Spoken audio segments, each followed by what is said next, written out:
আলহামদুলিল্লাহ ওয়াসসালাতু ওয়াসসালামু আলা রাসূলিল্লাহ ওয়া আলা আলিহি ওয়া সাহবিহি ওয়া আম্মা বাদ।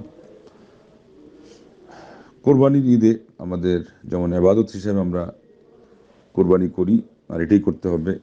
আল্লাহ রাব্বুল আলামিনের সন্তুষ্টিই শুধু উদ্দেশ্য থাকতে হবে।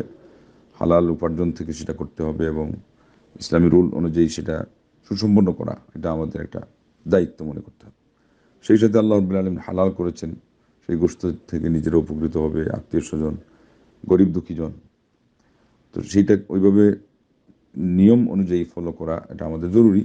আর মুস্তাহাব যেগুলো রাখা হয় সেটার মধ্যে কোনো ধরনের জটিলতা যাতে আমরা সৃষ্টি না করি, তাদের নিয়তের উপর অনেক সময় সব পাওয়া যাবে।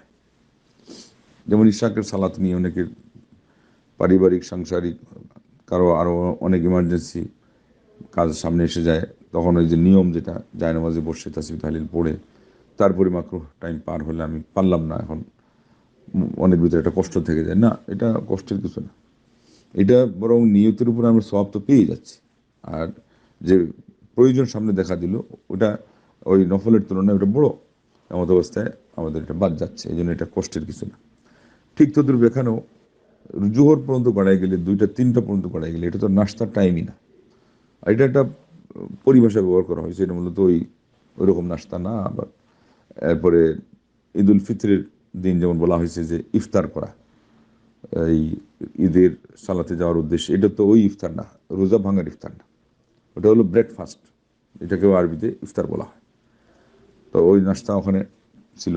আর এখানে হলো আল্লাহ নবী সাল্লাল্লাহু আলাইহি ওয়াসাল্লাম থেকে আসছে যে কুরবানির পশুর থেকে যেই গোশত আসবে সেখান দিয়ে সেটা দিয়ে এই খাবারটা শুরু করা, এই হলো কথা। এটা হলো যদি সহজে হয়, কিন্তু যদি কষ্ট হয়, আবার আজকাল অনেক মানুষ ডায়াবেটিস রোগে ডায়াবেটিস রোগে আক্রান্ত মানুষের তার আরও সমস্যা বেড়ে যাবে এবং ভোগান্তি আরও বাড়তে থাকবে।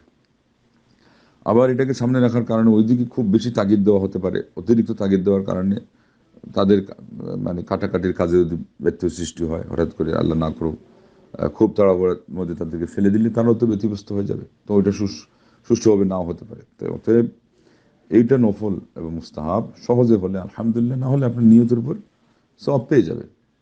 আর এরপরেও কেউ যদি ওটা ধরে রাখতে চায়, মারাত্মক কোনো ক্ষতির কিছু না হয়, একটু হয়তো ক্ষুধার কষ্ট স্বীকার করে, তো সব ওই পরিমাণে সব বাড়বে।